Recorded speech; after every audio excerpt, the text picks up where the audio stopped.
আমার হাতের এই জিনিসটার নাম যদি কেউ জেনে থাকেন তাহলে অবশ্যই কমেন্টে লিখে যাবেন। শুক্রবার ছুটির দিন আমরা সকালবেলায় চলে এসেছি গ্রামের বাড়িতে। আর এখানে আসার পরে রোজামনির বাবা একদিনের কৃষক হয়ে গিয়েছে। একদিনের জন্য কৃষক হয়ে কি কি কাজ করলো সেটা দেখার জন্য আমার ভিডিওর সাথে থাকেন।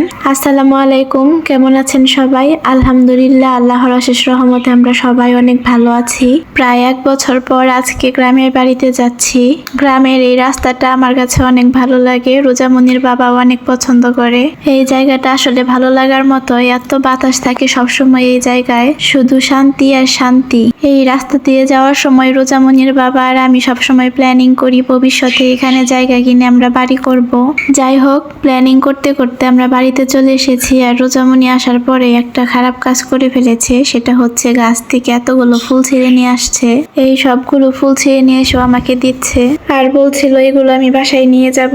রোজামনিকে আমি বলছিলাম তুমি এই ফুলগুলো ছিঁড়ে কাজটি ভালো করনি। একটা ফুল নিয়ে আমি রোজামনিকে চুলে পরিয়ে দিচ্ছিলাম। ফুলগুলো রেখে রোজামনি বাহিরে চলে গিয়েছে। রোজামনিকে খুঁজতে গিয়েছে, আমি গিয়ে দেখি ও ধান খেতে চলে গিয়েছে। বাবা আর মেয়ে দুজনে মিলে আমাকে রেখেই ঘোরাঘুরি করছিল।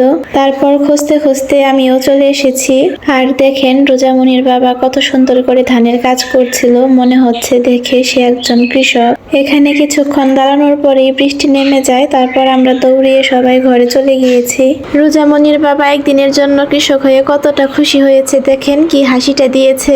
আর রোজামনি তো ধান মাড়াই করা মেশিনের উপরে বসে আছে, সে বাড়িতেও আসবে না, বাসায়ও যাবে না, ওখানেই বসে বসে বৃষ্টিতে ভিজবে।